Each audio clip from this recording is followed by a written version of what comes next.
Hi everyone. So I had a really fascinating realization today, and it's a really interesting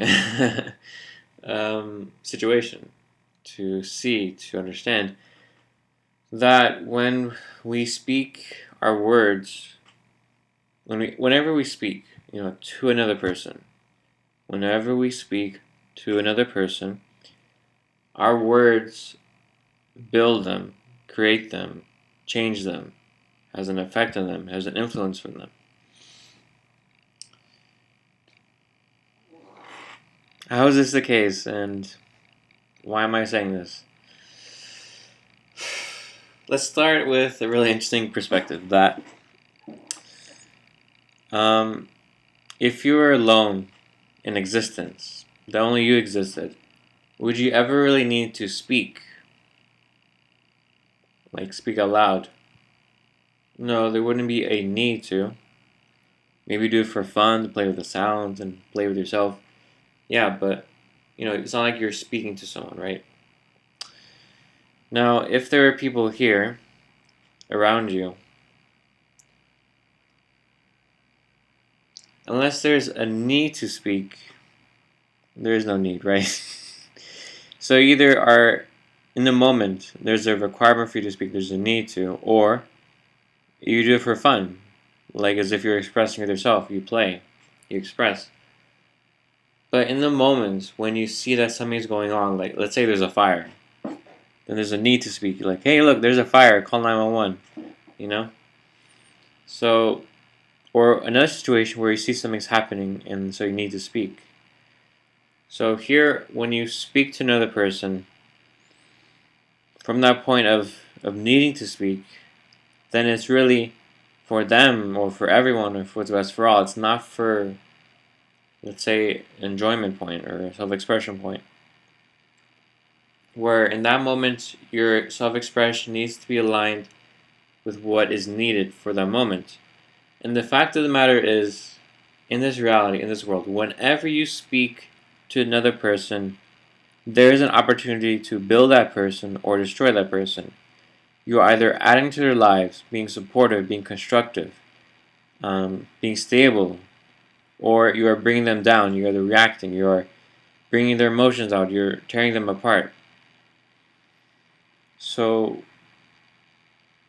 at this point here, when you see a person, you see a situation, to speak to the person, you do need to align yourself to them, to the situation. You cannot do it for your own point of self-interest, but even look at this point here where here I've already aligned my self-interest to the point of it's what's best for all. So when I speak to build another person, to support them, to be constructive, it is for myself as well. Because I want that reality. I want to live in that reality where everyone is built and supportive and created. I'm trying to create a reality for myself, a life for myself in this world, which includes creating people to be a certain way. So this is the reality, this is the world. And then so I have the power when I speak to change reality, to create it, to either build another person, to be constructive.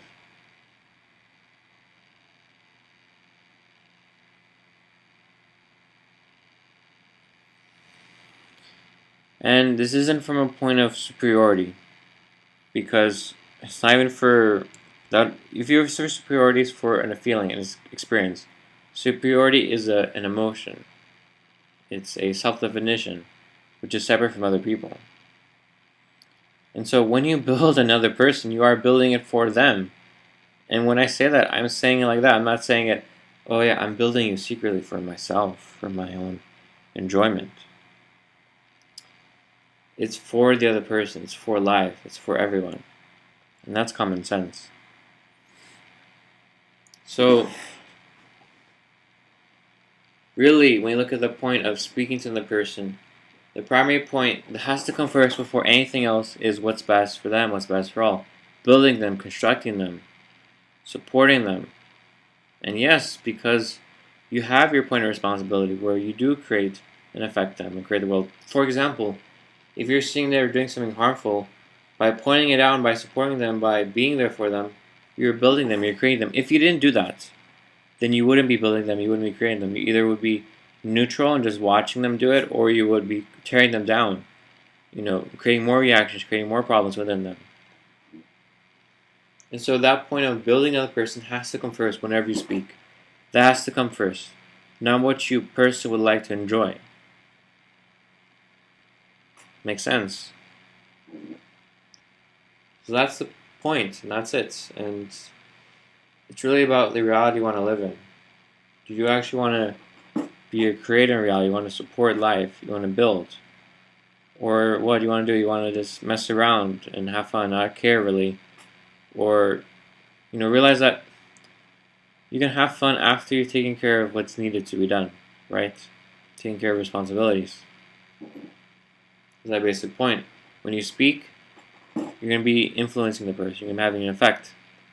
And once you realize the moment is stable, everything's fine, there's no need to speak, then you can have fun. Then you can express. So look at the situation as, do I need to speak in this moment? To create, to build the other person for what's best for all. Then if it's yes, then you do it. If there's no, then you're, let's say, off the hook for that moment, because then you can't just express. You can, let's say, be yourself. It's not about then building, because there's already a point of equality. And really the point whenever you need to speak is when there's inequality, when there's not an alignment. And so you speak, and you support, and you build. And even from a point of equality, there can be a need where it's a need to share, a need to support others who even already from a point of equality can grow and expand more together. And that's called sharing. So the power of your words are really the most powerful thing in existence. We create and build each other. We have an effect. We can be an example of what's best for all, or we can be an example of what's worst for all. So consider that for yourself and see who you are within your words, and see what you consider with it when you speak and what you write. Who are you writing for? Are you writing for the other person when you speak? Because realize, if you're writing for yourself, it's like you have to place the other person there, otherwise you're just ignoring them. Because when you speak, you're speaking to another person. It's like when you look at a very practical point, speaking requires you to be speaking to another person. So it's really for them. It's not for you, really. When I speak, I'm not speaking for myself. Really, I can do this by myself and not have to do this video, but I don't. I'm doing it for everyone. Same thing when I speak to another person. And yes, there is a point where I speak for myself, but look what I'm doing here, and that's a different situation. And even then, when I speak for myself, I have to still put the other person there because I'm speaking to them. They're within my realm of influence. They're within my world when I speak to the person. So they're within my self-responsibility. So it's really interesting here. Communicating is one of the most important points of responsibility. And we really do take it too much for granted and we don't take it seriously enough. I see it. So here's your dose of being serious for today. May you take it with you and may it support you. May you take it with you, make it your own, may you create a world that's best for all. Thank you very much. Bye.